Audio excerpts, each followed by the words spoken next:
In a few days, it will be Veterans Day or Memorial Day, and we wanted to acknowledge our servicemen and women who serve our country and that of our neighbor, the USA, and to thank you for helping make it possible for us to live lives of freedom and meaning. And if you're not a veteran or a service person, I would encourage you to take in today's episode regardless to better understand some of the sacrifices and challenges our military members face on the home front. The Marriage Podcast for Smart People is designed to help busy couples like yourselves move away from conflict and unhappiness to build a marriage you'll love today and treasure for a lifetime. This podcast is made possible by listeners like you. Learn how you can help save marriages, prevent divorces, and keep families intact by going to oyf.support. Once again, that website is oyf.support. And now, here are your hosts, Caleb and Valinda Simone Gandel from Only You Forever.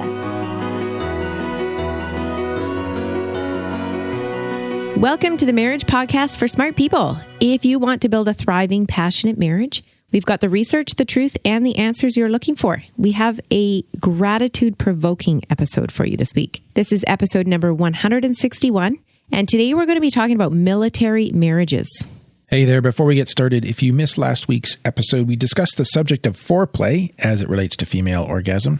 That's worth going back and checking out. And also make sure you hit the subscribe button so you don't miss any upcoming shows from us. If you're struggling with your marriage, we offer sound research-based advice, and most of all, we offer hope. So Caleb, let's get into the topic of military marriages. Yeah. I have to confess, I thought this was mostly going to be negative. Okay. That we'd see a lot of challenges and not a lot of upside. Okay. And yet, of course, we'll actually see that human resiliency is a beautiful thing. And that there are a lot of positive, hopeful things happening in military marriages as well. That's cool. It's great, yeah. And so just kind of a balance here at the start of reality check versus, because we don't want to just see the entire world through rose-colored glasses. We need to talk about what's real and what's happening, right? Right, okay. So there are a lot of challenges faced by both the serving soldier and the spouse who remains at home. For example, rates of depression are 12% among active service members and 13% among those who have returned from duty. Okay. That's from a study in 2012. Rates of PTSD are 2% among returned service members. Wives who are left at home, and this is again just kind of quoting from the context of that research, wives who are left at home suffer from increased rates of depression, from sleep disorders, and acute stress, as you might imagine. Okay. And military service can also put a strain on marriage through the emotional roller coaster of separating and reuniting. And divorce rates are as high as 53% among military couples, which is higher than for non-military couples. So these are serious challenges. But it's also not all bad news. Despite the challenges of military service, some couples report that it strengthens the marriage. So a study from 2013 interviewed 118 military couples and found that 44% of couples reported better relationship dynamics upon reuniting. 35% reported more destructive communication, and 21% reported no change. So that's more high than low, or more positive. So there's more people experiencing an upside than a downside. And 93% of couples were able to identify at least one positive change as a result of the deployment. For example, increased confidence and autonomy for the wife, or a new sense of purpose for the husband, or greater appreciation for family life upon return. Okay. So as we go into this, Valinda, let's look at this through the lens of the emotional cycle of deployment, or emotions as they follow the cycle of deployment, maybe a better way to put that. Okay. Couples go through 5 stages when one spouse is deployed to active service for a period of time. And this is based on research done in 2001. There's the pre-deployment stage, the deployment stage, the sustainment stage, the redeployment stage. I think actually that should be like a just before you come back home stage. Yeah. And then a post-deployment stage. So we'll have to check the wording on that one. But so there are these 5 stages. Now, the pre-deployment stage is the time from receiving orders to deploy and then actually leaving, which can be weeks or months. And here's what to expect during that stage. First, denial or anticipation of loss. Just for being separated from each other, right? Right, yeah. There could be possible anger at the soldier for leaving, leading to conflict. Even though you know it's coming. Well, I'm upset you're leaving, but maybe I don't want to get as far as identifying that, so that upset just comes out as anger. Okay. The soldier may become emotionally and physically distant due to training and bonding with squad mates. Like in some sense, they may already mentally be deployed. Oh, right? Yeah. There could be conflict and stress over trying to get your affairs in order. For example, one spouse is doing all the important DIY tasks before leaving, sorting out finances, wills, maybe childcare, those kinds of things. Okay. Right? There could be the desire to make the most of the time before the soldier leaves, which is pressure. Like, we need to have the perfect Christmas before you go. Right. Or celebrate a birthday, right? And there could be inside as well, or in the background of all of this, fears and doubts about whether the marriage will survive. Even possibly about infidelity while the other spouse is at home. Like, what are you going to do when I'm not here to hold you for 18 months or however long that might be, right? Oh. Now, just kind of tying in, what's interesting about this is a lot of this can occur in non-military marriages too. Like, even it's fairly normal that when couples know they're going to be separating due to travel or work, they tend to pull back and almost seek conflict. Mm-hmm. It just helps create the distance while the other spouse is still around, and perhaps the hopes, it's kind of like there's a bit of a hope of reducing the pain of loss when the spouse does leave. It's like you're pushing back already, so that doesn't hurt as bad. Mm-hmm. Do you know what we do this? Yes. Yeah, we do. Yeah. So there is... I do, maybe. There is that thing too. Couples can cope with these issues by ensuring that conflicts are properly resolved before the soldier leaves. Having conflict hanging over you can interfere with the at-home spouse's routine because it's open-ended. There's no way to resolve it, or it may feel like there's no way to resolve it. And it can make the soldier unfocused, which could be dangerous when on duty. So talking about your expectations of what the separation will be like is important. And just being able to kind of sort through things and come to trying to find closure where you can and work through matters before your spouse leaves is helpful. Yeah. Now, once again, we've created a bonus guide. And while we normally offer these exclusively to our supporters, we're going to make this one freely available on our Patreon page at oyf.link/ that's oyf.support is the shortcut to that page. Just look for post number 161 at that link, or you can go to our webpage for this particular episode and look for the call out box on that page. Click the green button that will take you over to the post. That sounded very complicated. Okay. So go to oyf.link/161 and look for the green button. Yes. Do what she said, people. Whenever I do that, it works better. Oh. Nice try. You're welcome. So this guide is actually something I sent to one of our listeners who's a military wife. So in addition to useful learning from research of military marriages, it has some real on-the-ground advice for those of you who not only fight for our country, but are wanting to fight for your marriages as well. So once again, that is complimentary, but we'll just take our usual 60-second break to tell you more about becoming a patron of our podcast. What happens when the fairy tale marriage meets reality?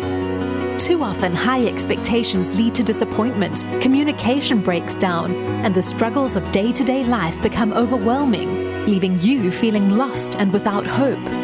Unfortunately, marriage does not come with an instruction manual. Marriage troubles are deeply personal and can take a toll on you, your spouse, and your family. Counseling can be expensive, and divorce is very costly. It doesn't have to be this way. Caleb and Valinda understand your pain and frustration. Their mission is to help save as many marriages as possible, and to date, thousands of couples are helped through their weekly podcast.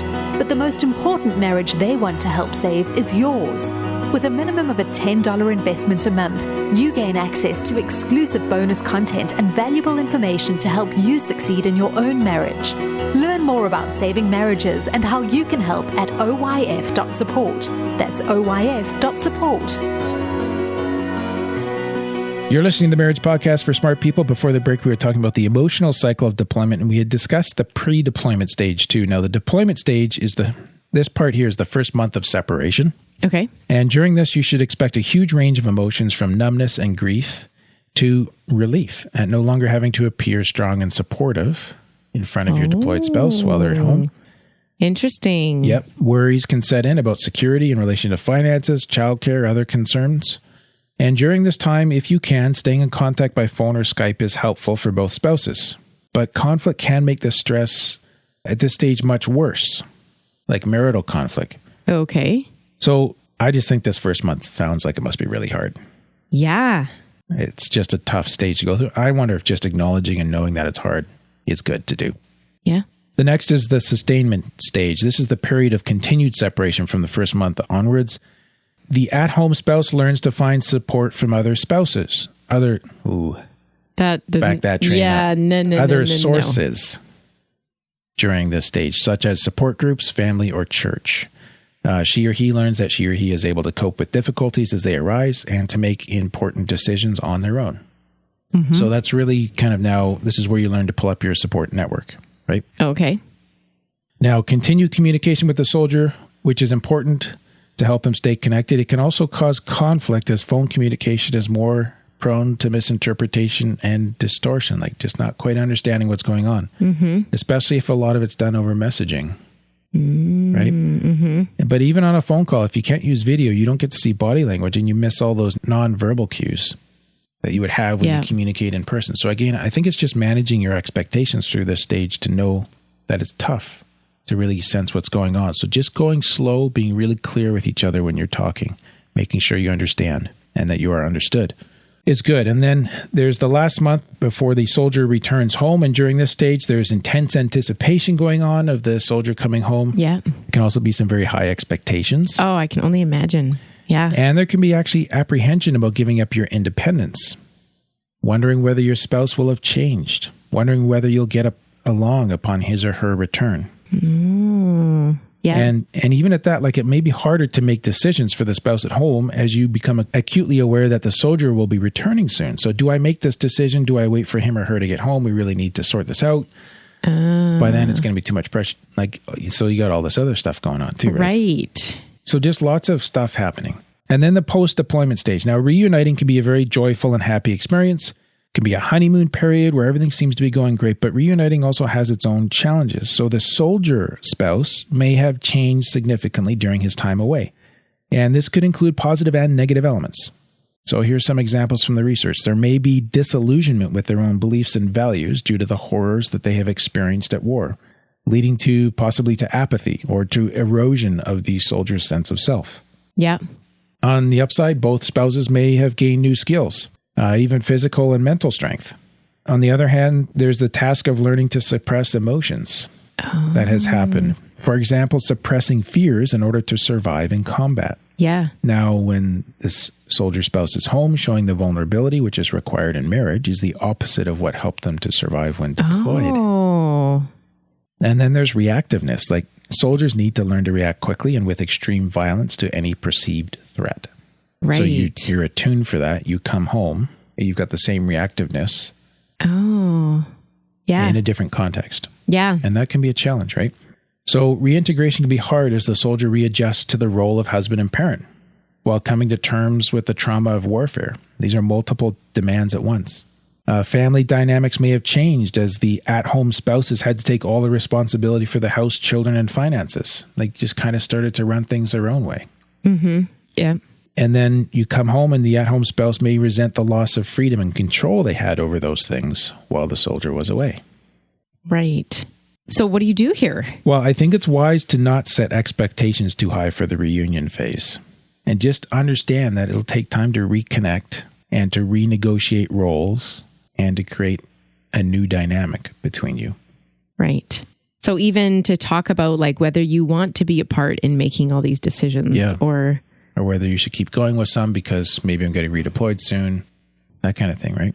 Right. And so there's a few other factors. Now, one is relational turbulence, which we've hinted at, we've talked about in past episodes.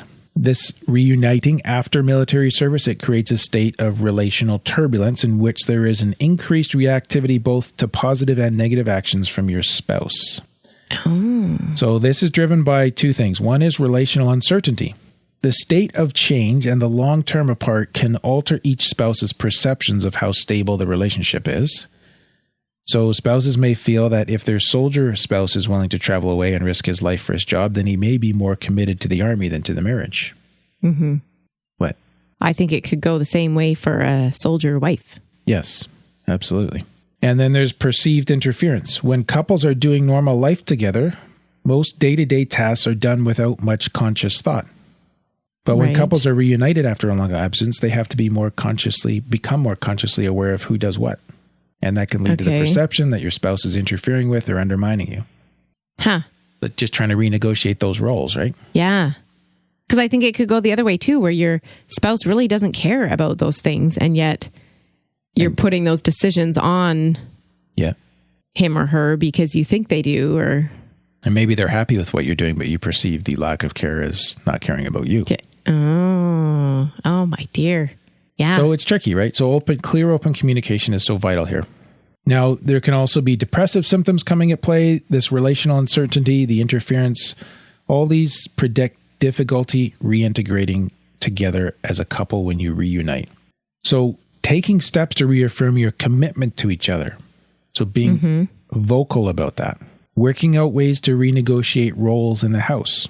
So it doesn't look like interference, or it's not perceived as interference. That can make reintegration easier. So just kind of clear dialogue. Is it okay if I start helping with this again? Would you like me to? Or asking for it. Could you, remember you used to do this? Could we go back to that now? Kind of thing. Right. PTSD symptoms can also negatively impact marriages. A study from 2010 looked at 434 couples and found that PTSD symptoms were linked to decreases in marital satisfaction, decreases in confidence in the relationship. It affected bonding behavior between spouses, such as doing fun things or physical intimacy. It affected parenting alliance, which is agreeing with each other on how to raise and discipline the children, and the dedication of the relationship. And these decreases were found for both the husband and the wife. So just know that if there's PTSD, this is part of the impact of that. Okay. Now, what can be helpful though is realizing that again, it's like that thing that we've talked about in the past, where it's realizing that this is something outside of you guys and your marriage. It's the PTSD, right, that's doing this. So it's not something I'm doing to you or you're doing to me. Right. Yeah. Now, what's interesting though is the decreases in marital satisfaction were entirely mediated by changes in parenting, negative communication, and bonding behaviors. So the converse is true. If you work on effective parenting, creating positive communication, and enhancing your bonding behaviors, like what bonds you to each other, you can counteract the effect of war and PTSD on your marriage. Okay. So is that the positive then? Like you said at the beginning that you were expecting negative, but it was actually quite positive. And I feel like we've gone through the negative quite a bit here. That there are quite a bit of concerns, yeah. Yeah. So where's the positive, I guess? What's the positive you were excited about?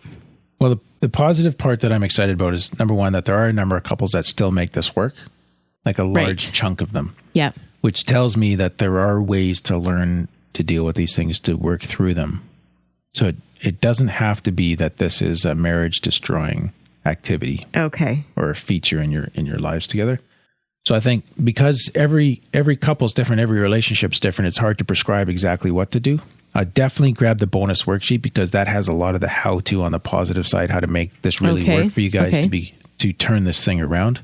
But also in that guide as well, I was also in the USA. I actually forget the name, but again, it's in the guide, which I apologize for. But in the USA, you can get free counseling. Even premarital counseling is free. Really? Yeah, if you're in the military, and this is going to help you. So there are resources available. So use those resources to help your marriage. Okay. This particular lady, she said she even found a licensed marriage and family therapist who was a Christian with a PhD. So she was very particular on how she wanted to get help for her and her husband. Okay. And she was able to find that and have it paid for. Wow. Which is excellent. So yeah, that's neat.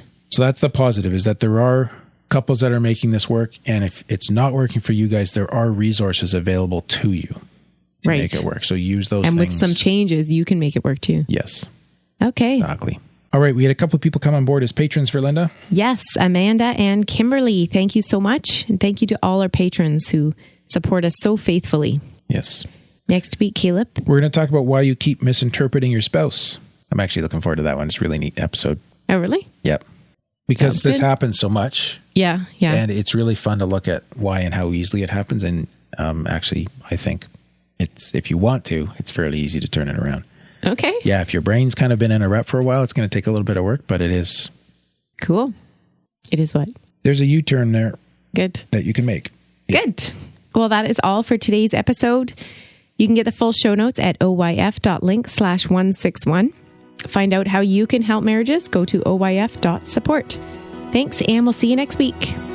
The Marriage Podcast for Smart People is totally funded by listeners who support Caleb and Valinda in their mission to save marriages.